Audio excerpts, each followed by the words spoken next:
Hello, my dear witches and wizards. It's James. Welcome back to another cozy evening together. And what better time than Christmas Eve at Hogwarts to share this magical journey with you? Tonight, you'll be experiencing the wonder of the holiday season within the castle's ancient walls, surrounded by enchantments and warmth, discovering what it truly means to find home in the most unexpected places. So, settle in, get comfortable, and let the magic of this special night wash over you. Let's begin.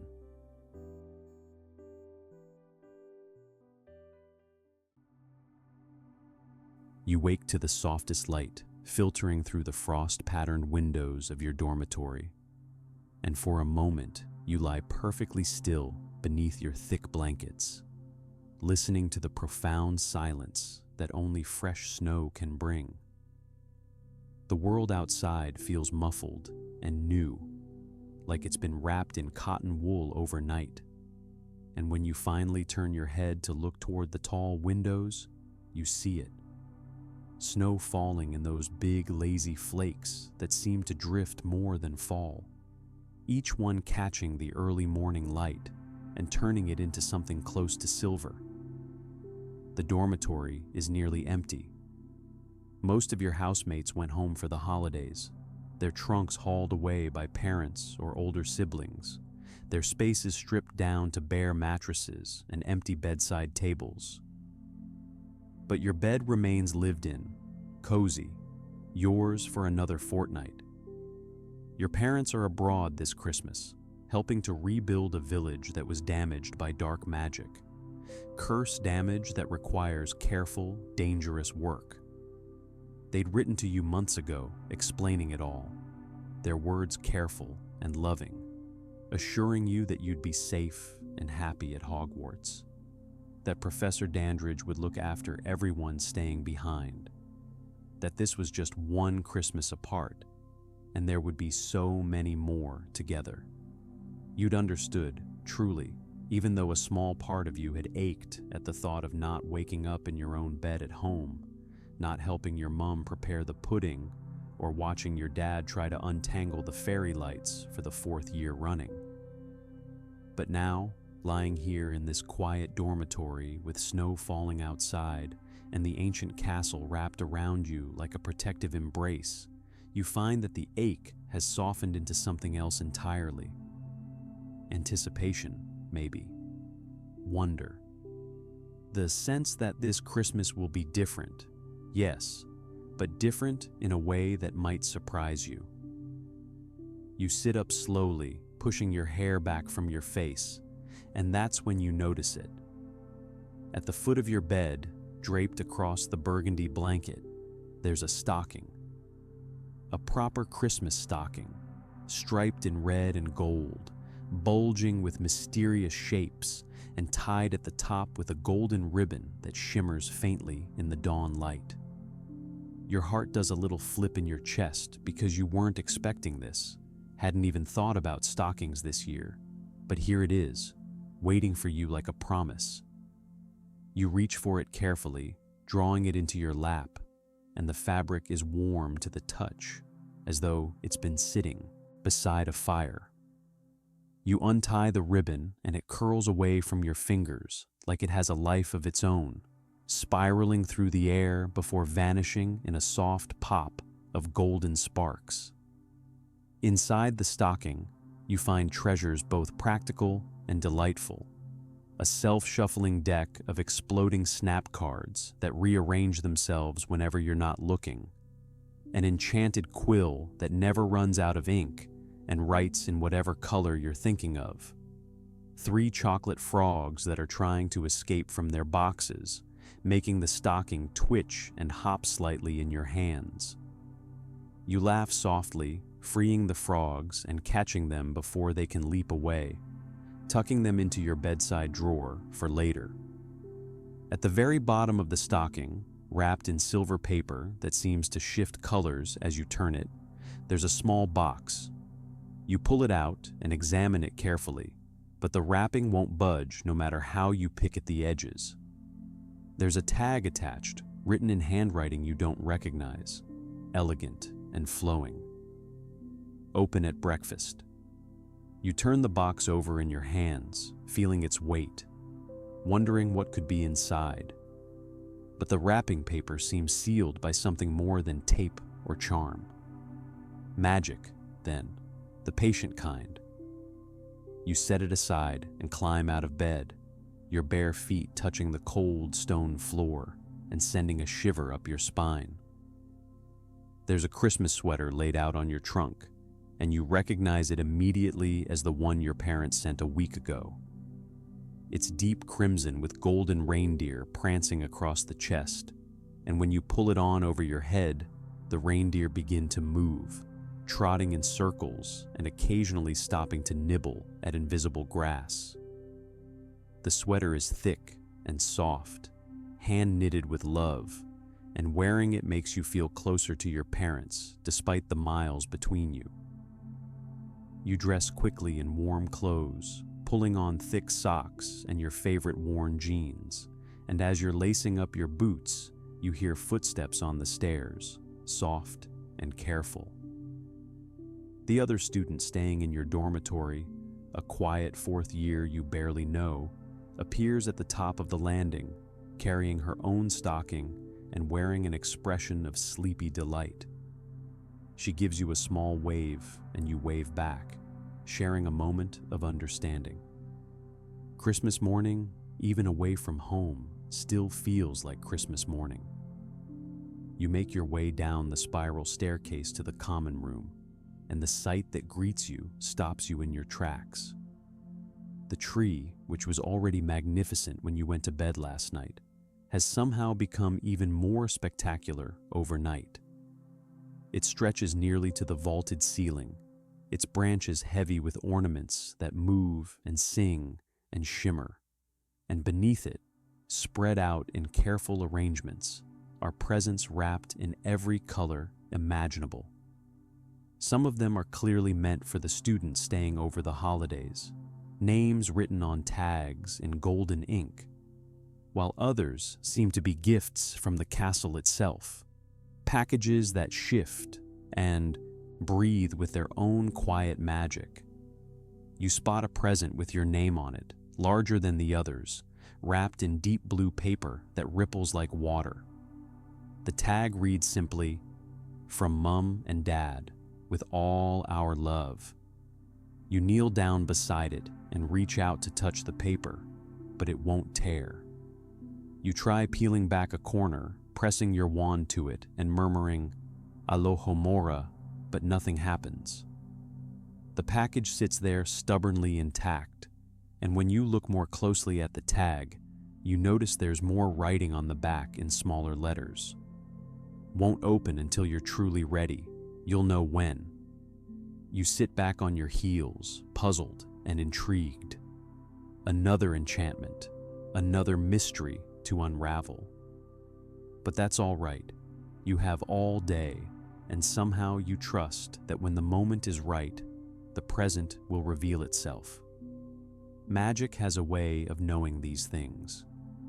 You leave the common room and make your way through the castle toward the great hall, and everywhere you look, there's evidence of Christmas. Garlands of holly and ivy wind along the banisters, their leaves so green they almost glow in the morning light. Suits of armor have been decorated with tinsel and baubles, and as you pass, one of them turns its head to watch you go by, its movement accompanied by a festive jingling sound. The portraits on the walls are having their own celebrations, tiny parties happening within their frames, witches and wizards from centuries past, raising miniature goblets of mead and singing carols in four-part harmony. When you push open the doors to the great hall, you're greeted by warmth and the smell of cinnamon and pine. The 4 house tables have been replaced by a single long table set up down the center of the hall, and it's decorated beautifully with runners of evergreen and bowls of enchanted ornaments that float gently above the surface. Only about 20 students are seated, scattered along the table's length, and the sight of so few people in this enormous space makes everything feel more intimate somehow, like you're all part of a secret club. You spot your friends immediately. Lucy Fernsby is already there, her blonde braids tied with red ribbons, and she's chatting animatedly with Theo Blackwood, who's examining something small and silver that he's turning over in his long fingers. Sophie Ashworth sits across from them, her dark hair perfectly smooth despite the early hour, and she's making notes in a small leather-bound planner. When Lucy sees you approaching, her round face lights up and she waves enthusiastically. "Happy Christmas," she calls out, and the greeting is echoed by Theo and Sophie, who both look up and smile.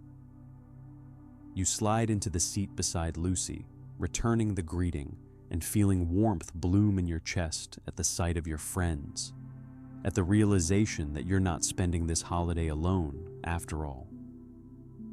"Did you get a mysterious present that won't open?" Theo asks immediately, leaning forward with bright curiosity in his dark eyes. He's holding up the silver object, which you now see is a small cube wrapped in paper that seems to be made of hammered metal. "I've tried every unlocking charm I know. Nothing works." "Same," Sophie says, gesturing to a slim rectangular package beside her plate. "Mine has a riddle on it."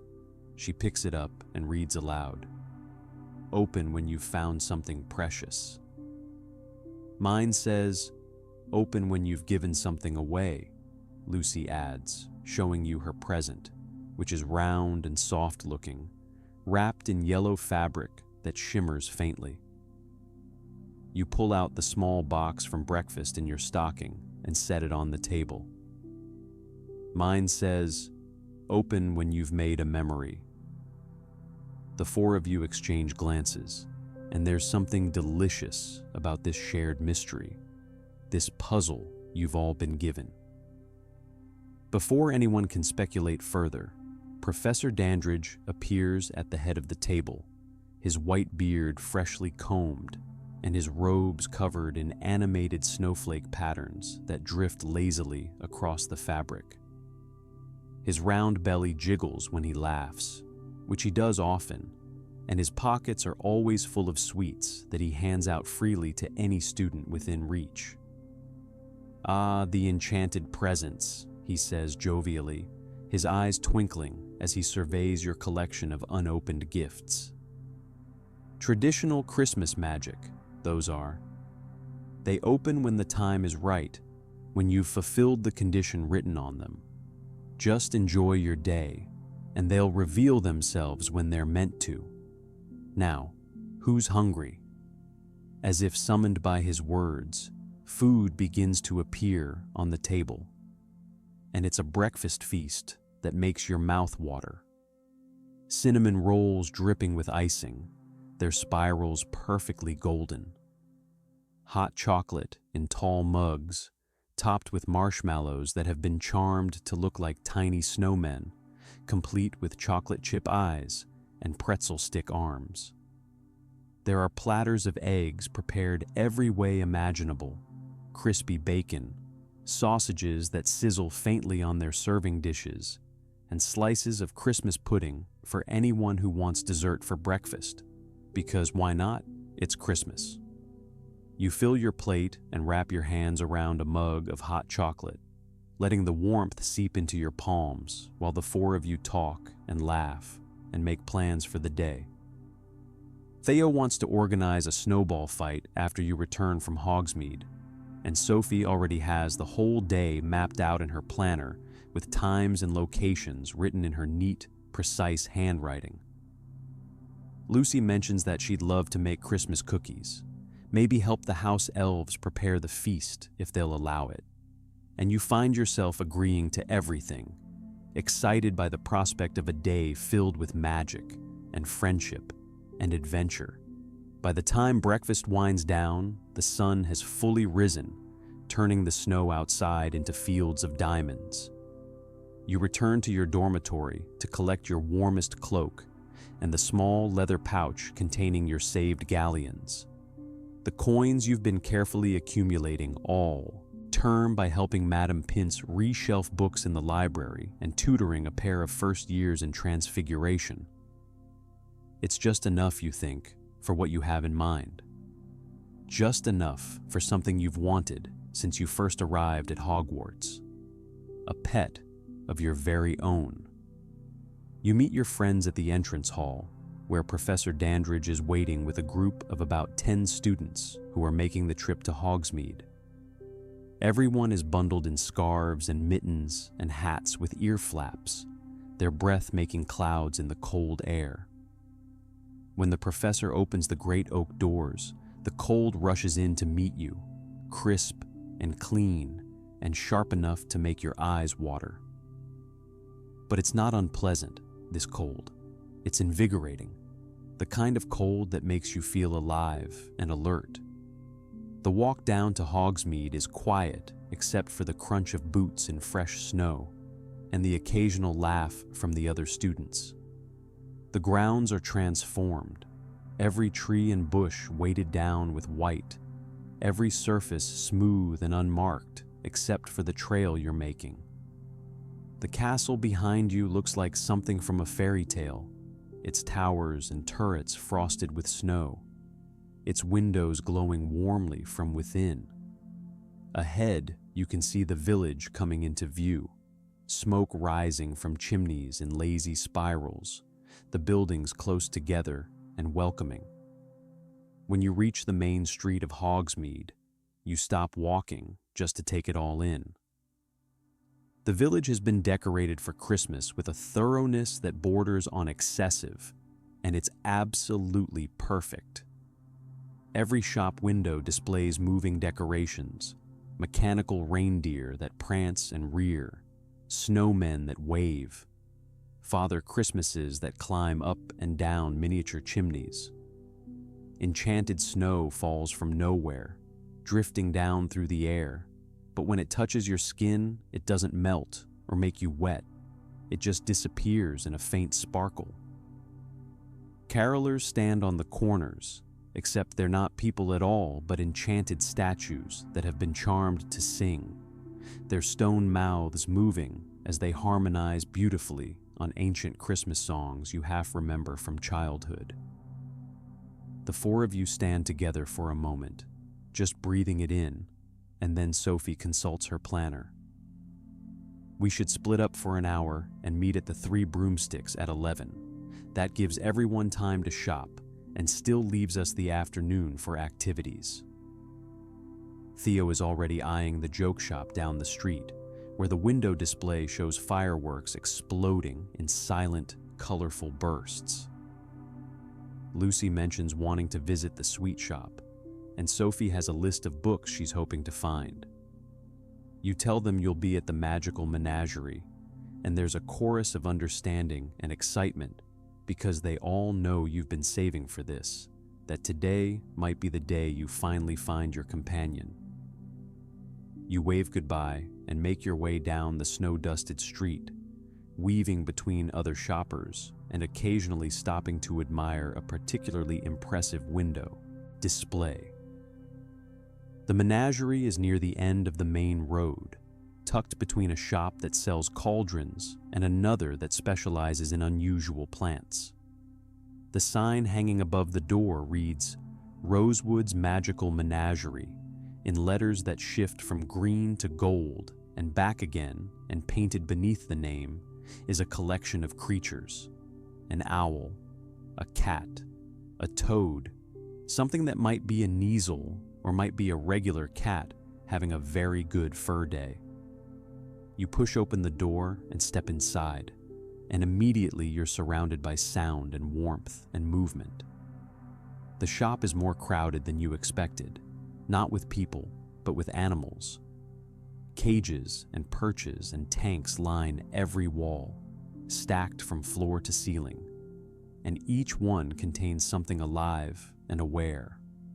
Owls of every size and color watch you with their enormous eyes, some sleeping with their heads tucked under their wings, others hooting softly in greeting. Cats whined between displays, some of them clearly Neasels with their distinctive tufted ears and lion-like tails. There are rats that look far too intelligent to be ordinary, toads sitting on lily pads in charmed water that never seems to ripple, and in one large enclosure, a family of puffskeins rolling around like ambulatory dandelions. "Can I help you find someone?" The voice comes from behind you, soft and raspy, and you turn to see a woman emerging from between two towering shelves of supplies. She's older, maybe 60 or 70, with wild gray hair that seems to have minds of its own, each strand going in a different direction. She's covered in fur and feathers, little bits of animals clinging to her robes and her hair, and even her eyebrows. And when she moves quietly, like she's learned to walk the way animals do, careful not to startle anything. "I'm looking for a pet," you say, and your voice comes out more nervous than you intended. "My first one, I've been saving." Madame Rosewood, because this must be her, studies you with eyes that are the color of amber, sharp and knowing. She doesn't smile exactly, but something softens in her expression. "Not just any pet," she says slowly, as if she's reading something written on your forehead that you can't see. "The right pet, the one that's meant for you. Come with me."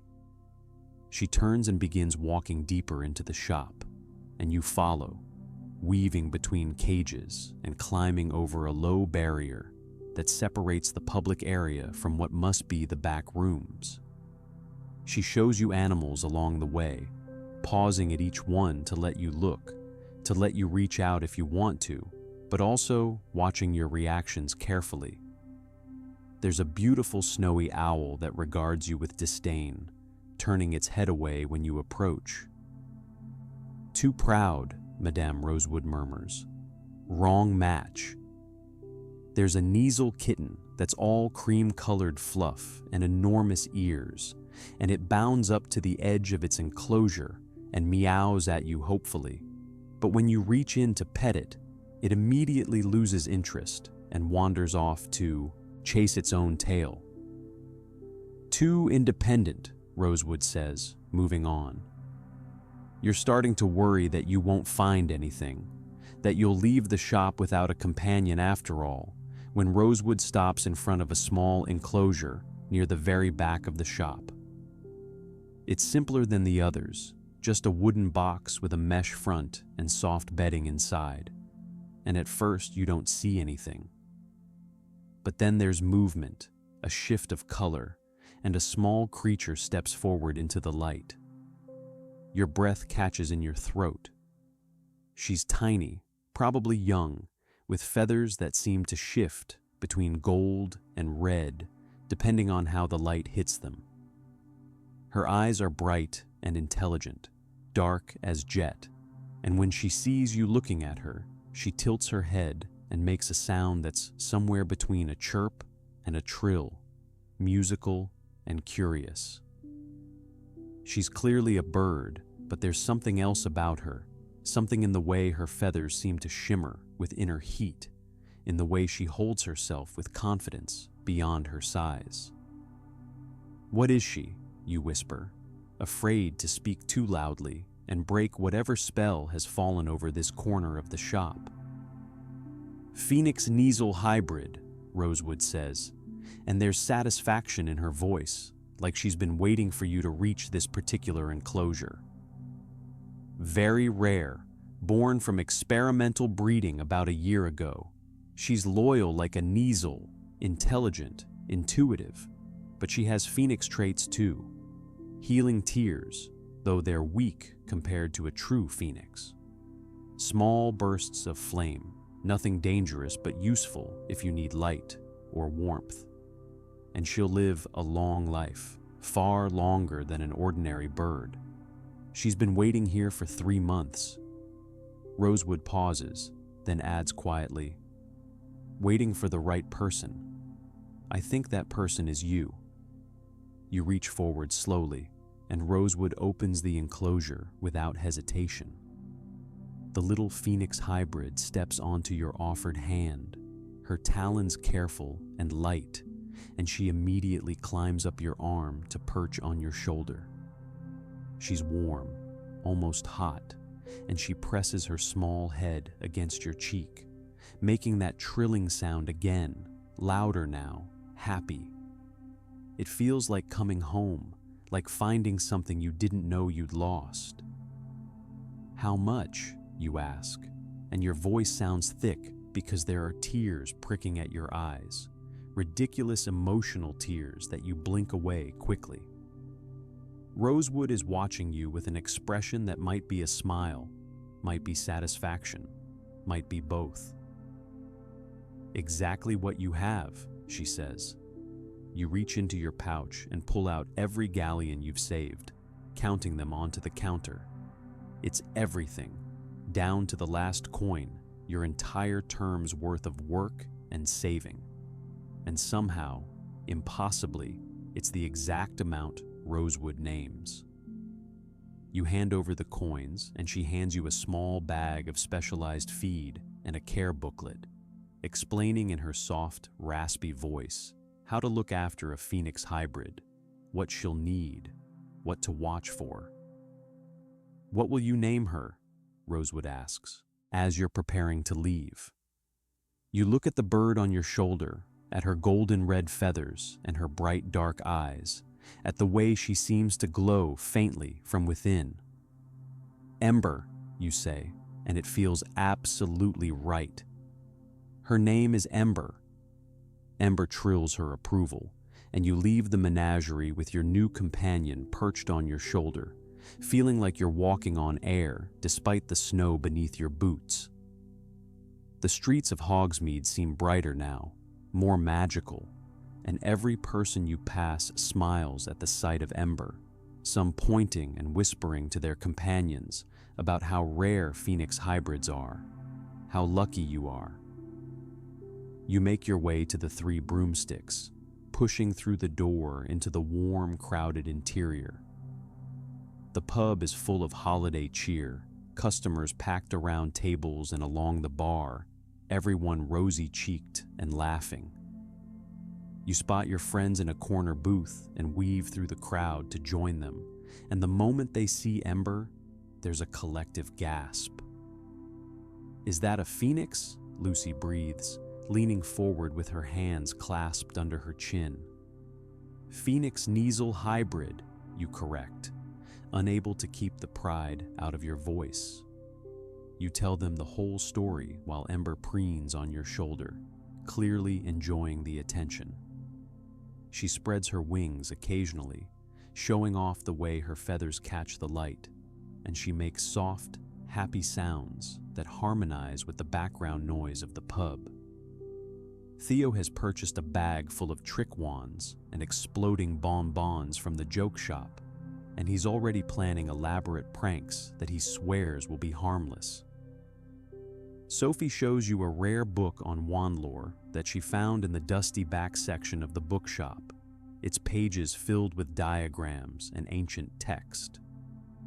Lucy has ingredients for special Christmas cookies, rare spices, and enchanted sugar that sparkles when you move the bag.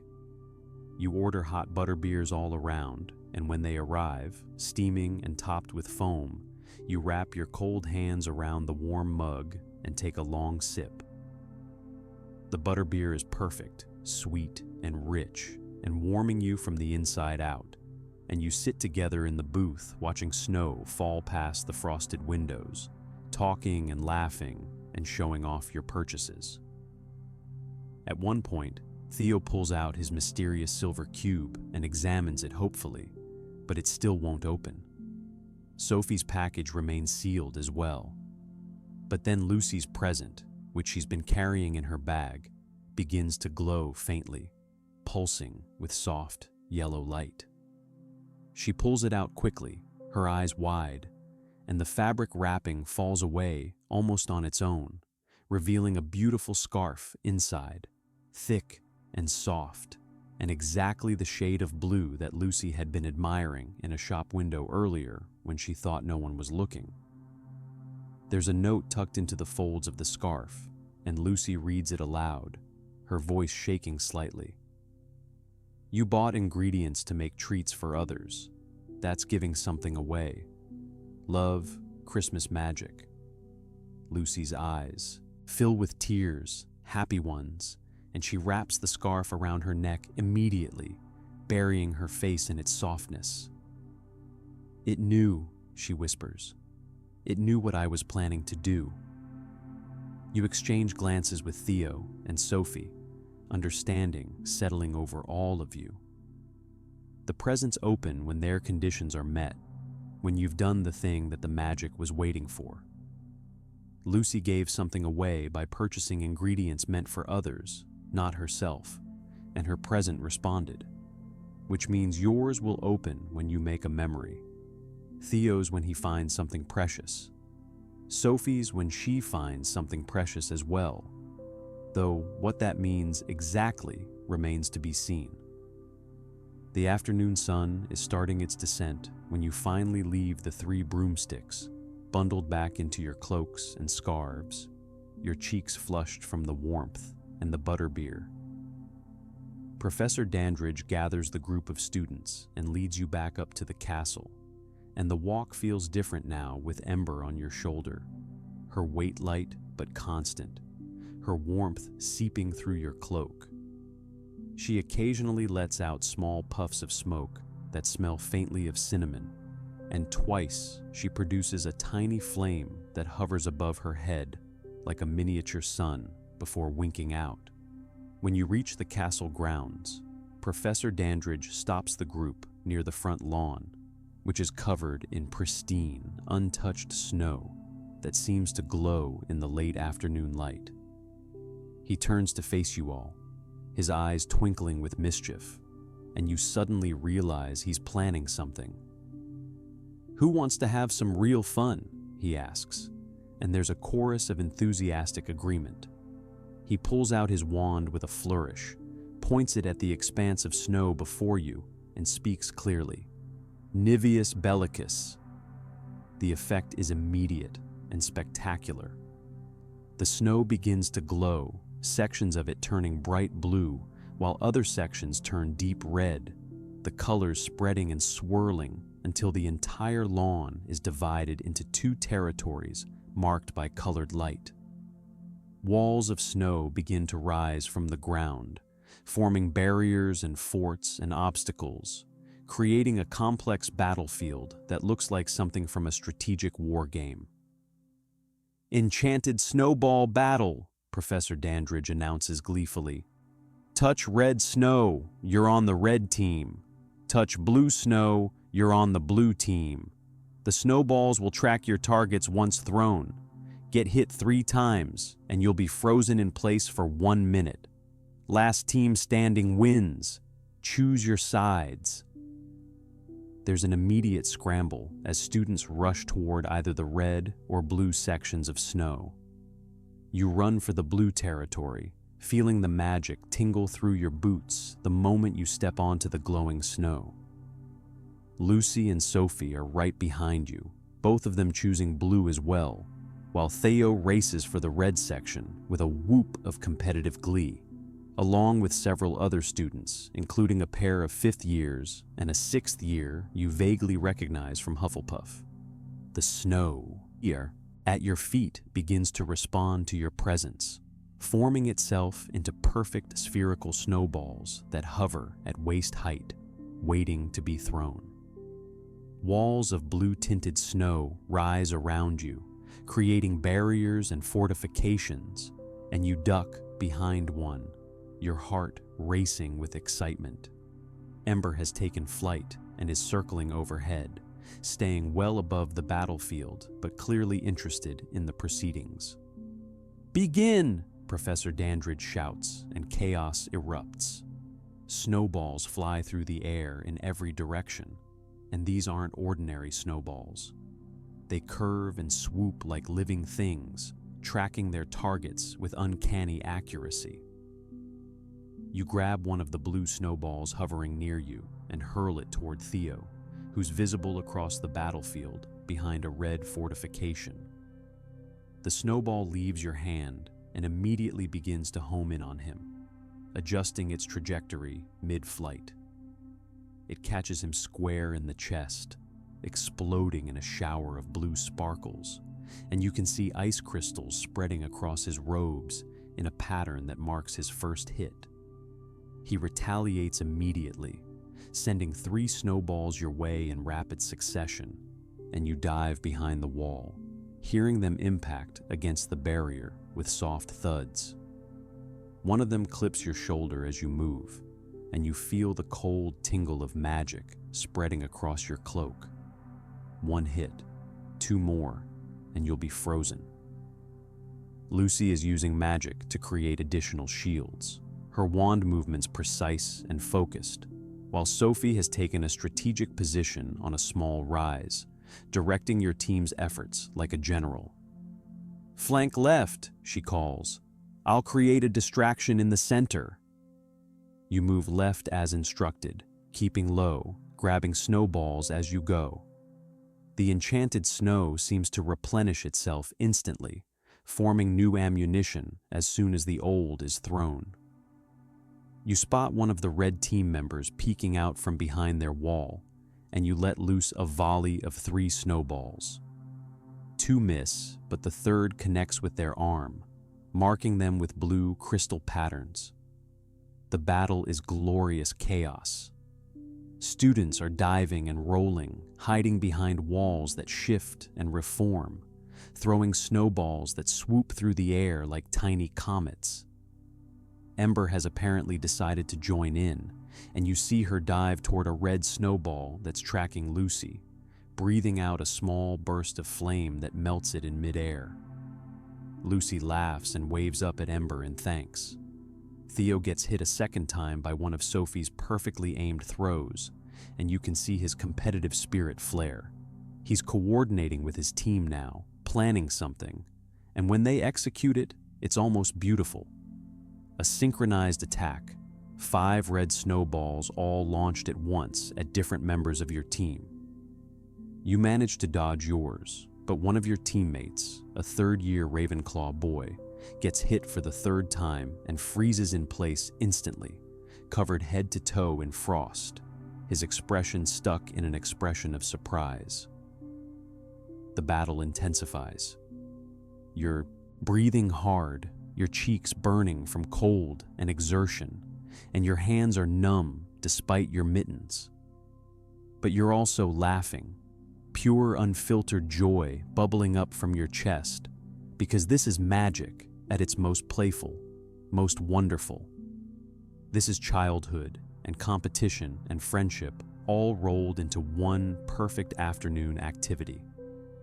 You manage to hit Theo a 3rd time with a snowball that curves impossibly around a wall to reach him, and he freezes in place just as he's about to throw, his arm drawn back, his mouth open in protest. He looks absolutely ridiculous covered in frost, and you can't help but laugh even as you're dodging another incoming snowball. The battle continues for what feels like hours, but is probably only 30 minutes. One by one, members of both teams get frozen and then thawed as the minute passes, jumping back into the fray with renewed determination. But slowly, inevitably, the blue team gains the upper hand. Sophie's strategic positioning and Lucy's defensive shields give you the advantage, and when the last member of the red team, a tall 5th-year girl, gets frozen in place, Professor Dandridge's voice booms across the battlefield. "Blue team wins!" There's cheering and groaning in equal measure. The enchantment fades, the colored glow disappearing from the snow, and the walls collapsing back into ordinary drifts. The frozen students thaw immediately, shaking off ice crystals and laughing.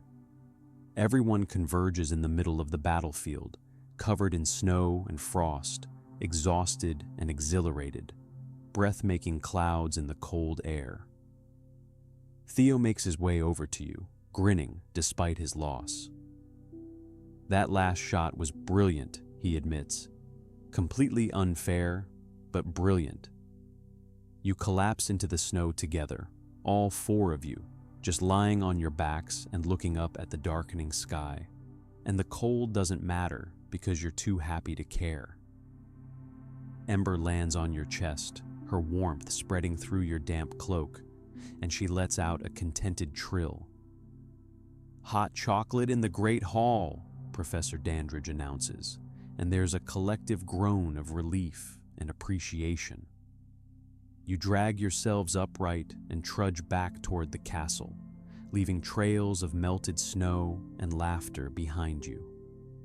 Inside, the warmth hits you like a physical force, and house elves appear immediately with thick towels and steaming mugs of hot chocolate. You shed your wet outer layers and wrap yourself in a towel, cradling the hot chocolate and letting its heat seep into your frozen fingers. Your whole body is glowing from the exercise, tingling as it warms up, and you feel more alive than you have in months. That's when you notice it. The small box from your stocking, which you tucked into your pocket this morning, is glowing. You pull it out quickly, and the silver wrapping falls away like water, revealing a camera inside. Not just any camera, but an enchanted one, the kind that takes moving photographs, capturing moments in a way that ordinary cameras never can. There's a note attached. "You made a memory worth keeping. Now capture more. Love, Christmas magic." You look up at your friends, who are all watching with interest, and understanding dawns.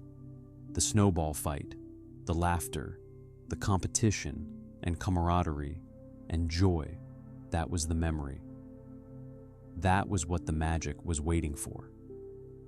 You hold up the camera and frame your friends in the viewfinder, all of them still covered in melting snow, their faces flushed and happy, and you press the button. There's a soft click and a flash, and a photograph begins to develop, sliding out from the bottom of the camera. You watch as the image forms, as it begins to move, showing the four of you in the middle of the snowball fight, Ember diving overhead, everyone laughing and throwing and diving. It's perfect. The moment captured and preserved forever, magical in every sense of the word. "That's amazing," Lucy breathes, leaning in to see the photo. "Take another one." You take several more, documenting this moment, this afternoon, these friends. Theo's mysterious silver cube remains locked, and when he checks it hopefully, shaking it near his ear, nothing happens. "What do I need to find that's precious?" he wonders aloud. "You'll know when you find it," Sophie says wisely, though her own present is still sealed as well. As the late afternoon turns toward evening, Lucy suggests what you've all been thinking about. "I want to make Christmas cookies. Would anyone else want to help? We could go down to the kitchens." The idea is met with immediate enthusiasm. You make your way as a group through the castle, which is quieter now as most students rest before the feast. You reach the portrait of the bowl of fruit near the kitchens, and Lucy steps forward, tickling the pear painted there. It giggles and transforms into a green door handle, and you push through into the kitchens. The sight that greets you is extraordinary. The Hogwarts kitchens are enormous, even bigger than the Great Hall above them, with high ceilings and massive fireplaces, and more cooking stations than you can count. House elves are everywhere, dozens of them, moving in coordinated chaos as they prepare the evening feast. They're chopping and stirring and seasoning, pulling things from ovens and hanging things over flames, and every surface is covered with food in various stages of preparation. A house elf with particularly large ears and a tea towel wrapped around his waist like an apron comes hurrying over. "Young masters and mistresses," he squeaks, his tennis ball-sized eyes wide with surprise. "Pipwick is happy to see students. Come to watch Christmas feast being made?" "We were hoping we could help," Lucy says gently, kneeling down to Pipwick's level. "We'd like to make Christmas cookies. Would that be all right?" Pipwick's face transforms with delight. "Yes, yes. Pipwick loves when students want to help. Pipwick shows you special station." He leads you to a large wooden table that's been cleared just for you, and he brings out ingredients, flour and sugar and butter, eggs and spices and extracts, everything you could possibly need.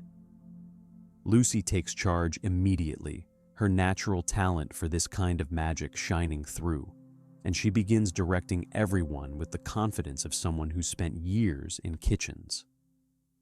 Theo enchants the cookie cutters so they cut perfect shapes every time, stars and trees and bells that come out of the dough without any ragged edges. Sophie organizes the decorating station with military precision, arranging bowls of icing in different colors, edible glitter, tiny silver balls, everything labeled and sorted. You use your wand to frost cookies, pointing it at each one and murmuring, "Glacius dulci," watching as perfect patterns of icing form across the surfaces, spirals and snowflakes and intricate designs. While you work, Pipwick and the other house elves show you the magic they're using for the feast. You watch gravy stir itself in a massive pot, the wooden spoon moving in perfect circles without anyone holding it. You see vegetables arranging themselves on platters in aesthetically pleasing patterns, organizing themselves by color and size. There are puddings that sing when they're done baking, hitting a perfect high note that rings through the kitchen like a bell. The sheer amount of magic and effort that goes into every meal becomes clear, and you find yourself amazed and humbled. Lucy is creating something extraordinary. She's building a gingerbread castle, not just any castle, but a miniature replica of Hogwarts itself, complete with towers and turrets and tiny windows. She enchants it as she builds, and tiny lights begin to glow in the windows, warm and golden. She creates a moat of blue icing around it and uses enchanted sugar to make it sparkle like water. It's a work of art, beautiful and delicious and magical. As you work, you notice how naturally Lucy excels at this. Her hands move with certainty, her instincts always right, her creations always perfect. She's teaching the rest of you, but also learning from the house elves, absorbing their techniques and their small magics, the kind that don't get taught in classrooms, but are passed down through generations of magical cooking. "You as kind students," Pipwick says at one point, pausing in his work to look at the four of you. "Most students never come to kitchens. Most students never say thank you to house elves." "You work so hard," Lucy says earnestly, turning to face him fully. "You make every meal special, every feast memorable. Thank you for that. Thank you for making Christmas magical." Pipwick's eyes fill with tears, and he has to turn away and dab at them with his tea towel. Several other house elves nearby have also stopped working, listening, and there's something profound in the silence that follows Lucy's words. You realize that gratitude, true heartfelt appreciation, is its own kind of magic, perhaps more powerful than any spell. You finish the cookies, arranging them on large platters, and the house elves promise to include them in the feast. Lucy's gingerbread Hogwarts becomes the centerpiece of the dessert table, and even the house elves gather around to admire it, oohing and ahing at its intricacy. As you're preparing to leave, Lucy's present, which she's been carrying in her bag, begins to glow again, but differently this time, brighter and more insistent. She pulls it out, and the yellow fabric wrapping falls away completely, revealing a wand inside. But not just any wand, a baker's wand, you realize, shorter than a regular wand and designed specifically for food magic. It's made of what looks like silver birch, smooth and light, with a handle carved to look like a whisk. The note reads, "You gave your skills and kindness. Here's a tool to give more. Love, Christmas magic." Lucy is crying again, clutching the wand to her chest, and the house elves are clapping their hands and jumping up and down with joy, sharing in her happiness.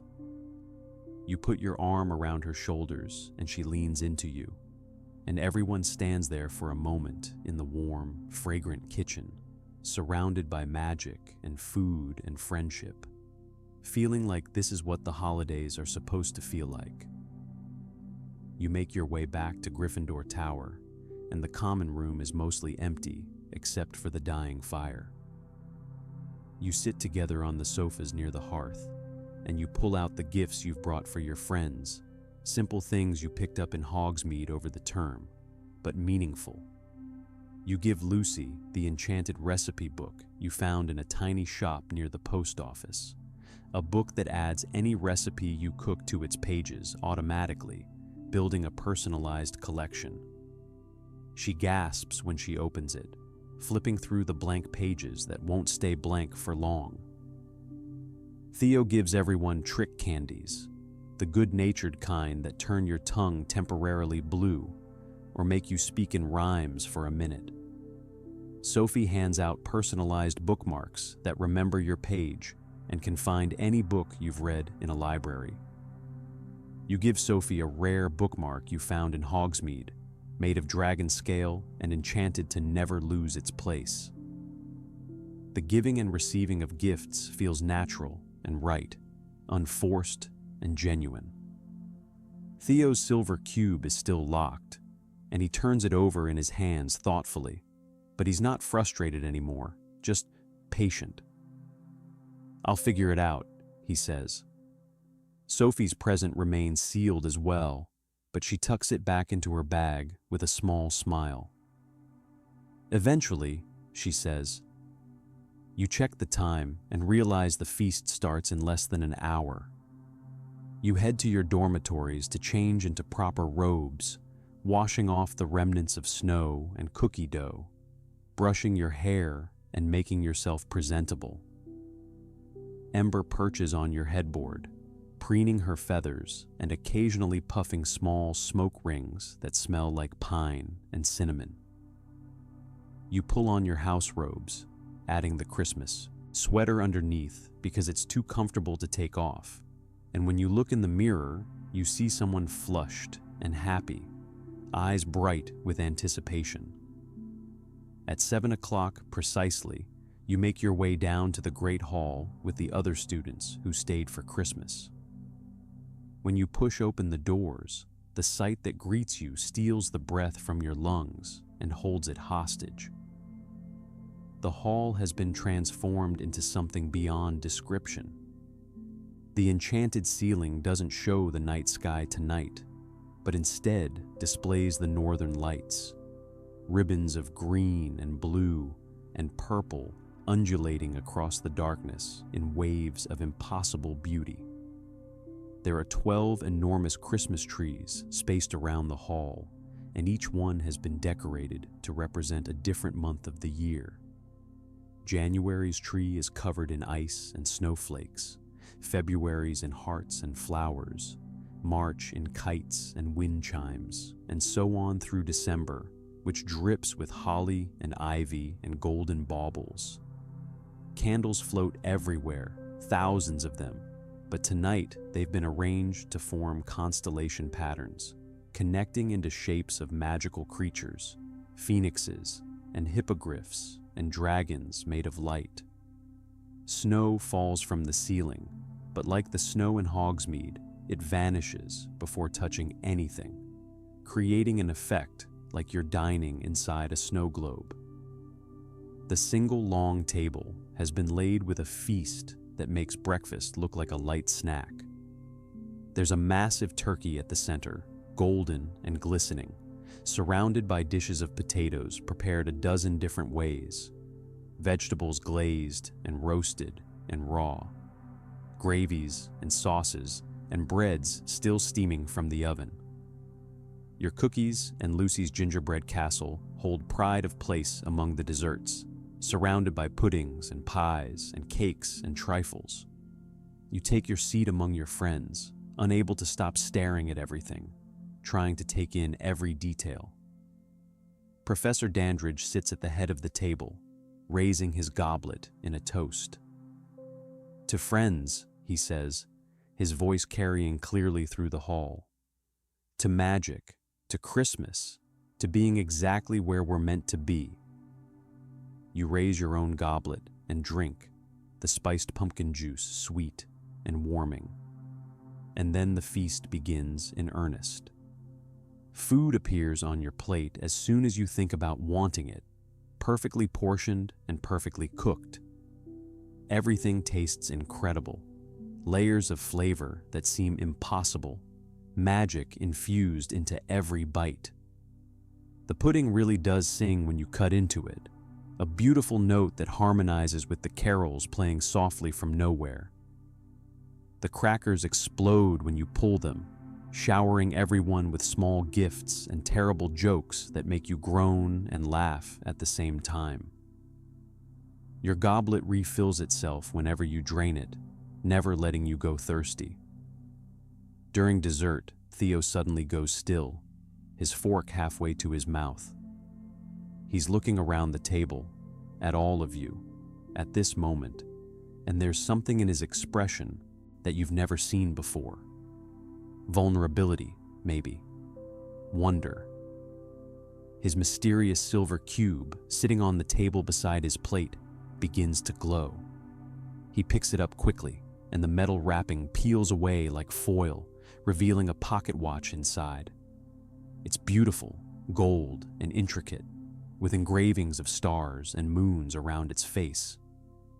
When he opens it, it doesn't just show the time, but shows something more, images flickering across its surface. Moments from today, the snowball fight, and the kitchen, and this feast, all of you together, laughing. The note reads, "Time with friends is precious. Don't waste it. Love, Christmas magic." Theo looks up, and his dark eyes are suspiciously bright.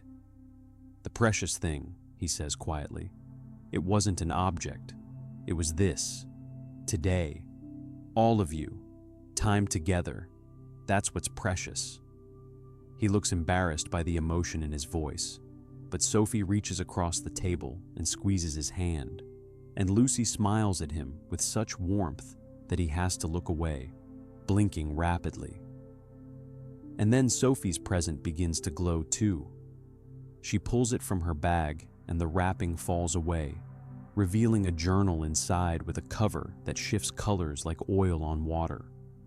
The pages inside are blank, but when she opens it, words begin to form across the first page, written in golden ink. Dream, plan, become. Her note reads, "You planned a perfect day for others. Now plan your dreams. Love, Christmas magic." Sophie closes the journal carefully, holding it like it's made of glass, and when she looks up at all of you, there are tears on her cheeks that she doesn't bother to wipe away. "I spent the whole day organizing everyone else's happiness," she says softly, "making sure everyone had a good time. And this," she holds up the journal, "this is for me, for my dreams, my plans, my future. I didn't even realize I'd forgotten to think about that." The four of you sit there amid the feast, amid the magic and the beauty and the abundance, each holding your gifts, each understanding that the magic wasn't just in the presents, but in the day itself, in the experiences and the moments and the connections. The enchantments were waiting for kindness, for memory making, for recognizing what truly matters, for balancing giving with self-care. You pull out your camera and take a photograph of this moment. The four of you at the table, your magical gifts displayed, the great hall glowing around you, the northern lights dancing overhead. The photo develops and begins to move, capturing not just the image, but the feeling, the joy and the wonder, and the belonging. The feast continues for hours, course after course, until finally you're so full you can barely move.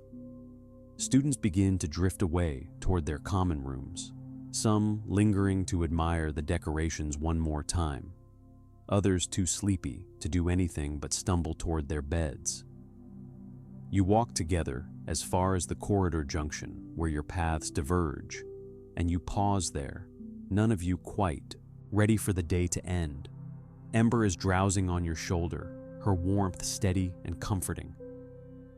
"This was perfect," Theo says, and there's no sarcasm in his voice, no joking, just honest appreciation. "Better than I imagined," Lucy agrees. "We should do this every year," Sophie adds. "Stay at Hogwarts for Christmas, just the four of us and whoever else wants to join." "Agreed," you say, and you mean it with everything you have. You hug goodnight, proper hugs that last longer than usual, squeezing tight and meaning it. And then you part ways, heading toward your respective towers, carrying your gifts and your full stomachs and your happy hearts. The Gryffindor common room is empty when you arrive, except for the dying embers in the fireplace. You sink into your favorite armchair and just sit for a while, Ember curled on your lap, occasionally making small, contented sounds in her sleep. You pull out your camera and look through the photographs you took today, watching the moments replay themselves, small windows into a day that was somehow both ordinary and extraordinary. There's the photograph of Ember when you first brought her out of the menagerie, her feathers glowing, her eyes bright. There's the snowball fight in full chaos, everyone frozen mid-throw or mid-dive. There's the four of you in the kitchen, covered in flour and laughing. And there's the feast, the great hall in all its glory, your friends holding their opened presents, joy written across every face. This Christmas was different from what you expected. You're not home with your parents, not celebrating in the familiar ways you've celebrated every year of your life. But sitting here in this armchair, in this tower, in this castle that has somehow become more home than anywhere else, you realize that different doesn't mean less. It means different. And sometimes different is exactly what you need. The magic wasn't just in the spells and the enchantments, though those were wonderful. The magic was in finding Ember, in making memories with friends, in giving and receiving with open hearts, in recognizing that time and connection are the most precious gifts. The magic was in staying present, in paying attention, in being exactly where you were instead of wishing you were somewhere else. Your mysterious present from your parents opened when you made a memory. Theo's opened when he recognized time with friends as precious. Lucy's opened when she gave her skills and kindness. Sophie's opened when she planned happiness for others. Each gift was waiting for its owner to embody something important, something true. And now you have not just the gifts themselves, but the understanding of what it took to earn them. You stand eventually, too tired to stay awake any longer, and make your way up to your dormitory. Ember flies ahead of you, finding the perch you set up on your bedside table earlier, and she settles there with a satisfied chirp. You change into your pajamas and climb into bed, pulling the thick blankets up to your chin. Outside the window, snow is still falling, steady and silent. The castle is sleeping, its ancient stones holding the warmth and magic of the day, keeping everyone safe and content. Tomorrow is Christmas Day proper, with more presents to open and more food to eat and more magic to experience. But tonight, Christmas Eve, was its own complete thing, its own gift. You think about your parents, far away rebuilding that damaged village, and you send them a silent message of love and gratitude. You hope they're safe. You hope they're proud of you. You hope they know that you understand now what they were trying to give you by sending you here. Not just safety, but experience, adventure, growth, the chance to discover that home isn't always a place. Sometimes it's people and moments and feelings. Ember makes a soft sound from her perch, a sleepy trill, and you reach out to stroke her feathers one more time. She's warm and real and yours, a companion who chose you as much as you chose her. And having her here makes everything feel more complete. You close your eyes, letting the day replay itself behind your eyelids. The stocking at the end of your bed, breakfast with friends, Hogsmeade in its Christmas glory, finding Ember, the snowball fight with its glorious chaos, making cookies with house elves, the feast in the great hall with the northern lights overhead, your friends opening their enchanted presents, the camera capturing it all. This is what Christmas is, you think, as sleep begins to claim you. Not presents or fancy dinners, though those are lovely. Not even being with family, though that matters too. Christmas is being present. Christmas is paying attention to the moments as they happen and recognizing them as precious. Christmas is finding magic in unexpected places and holding on to it tightly. Christmas is friends who become family and places that become home. Your breathing slows, deepens.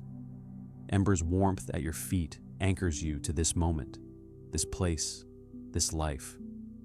Tomorrow will bring new magic, new moments, new memories. But tonight, Christmas Eve at Hogwarts, surrounded by stone and snow and sleeping friends and a phoenix hybrid who chose you, you are exactly where you're meant to be. And as you drift into sleep, the castle itself seems to sigh contentedly around you, its ancient magic recognizing and celebrating the small human magic happening within its walls. The magic of connection, the magic of belonging, the magic of home. The best Christmas Eve ever, you think one last time before sleep takes you completely. And it was. Good night, and mischief managed.